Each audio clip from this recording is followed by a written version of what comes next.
Brooks. Thank you, Mr. Chairman.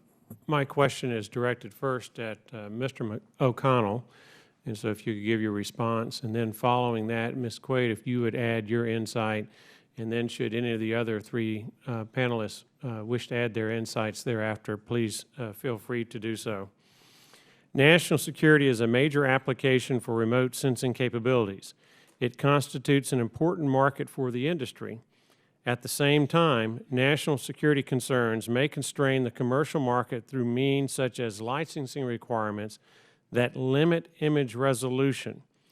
Considering the international development of increasingly advanced remote sensing capabilities, how effective are current United States requirements such as resolution limits, shutter control, and export control regimes at addressing national security concerns?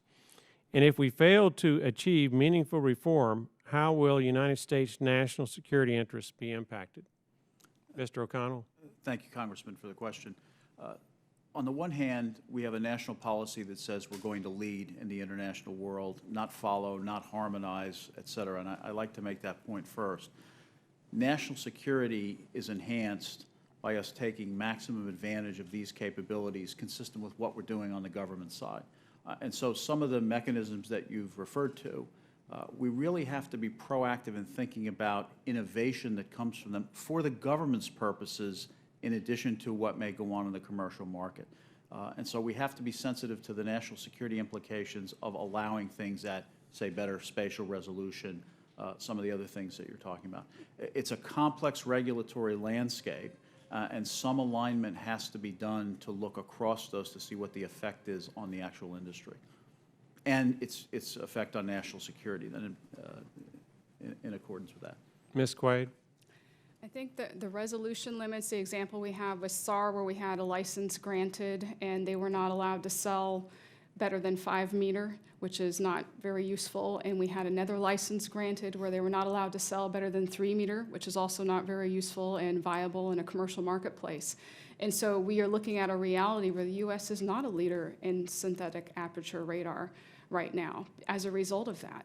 And then if we look at something like shutter control, if you step back, and a lot of times the people writing the policy don't realize the practical implications of this, but saying I'm going to black out certain regions of the globe and having to implement that on the commercial side can be extremely burdensome and complex and very costly, versus saying, as I suggested before, where they might say a delay in a release of imagery or sells not to certain areas, but we must recognize there are other vendors that are not U.S. that may sell that data to someone that we don't want to have that data. So I think there are definitely better ways to have a collaborative nature to say, let industry lead, let them innovate. That is in our national security interests. Those assets provide resiliency, and then we have a cooperative partnership with them in the national security community. And when the need arises, we can invoke something that will help protect national security interests.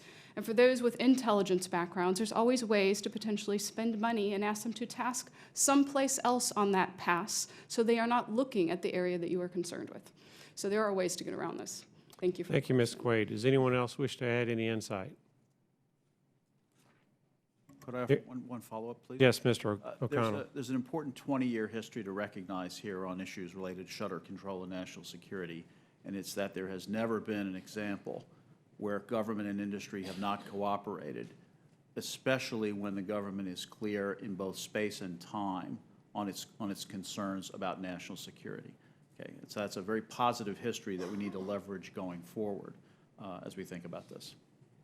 And if I can add, that is one thing is we're all American citizens, whether in industry or government, and we all care very deeply about the national security. So I agree with what Kevin said. Absolutely, there's been cooperation when we needed it for the country.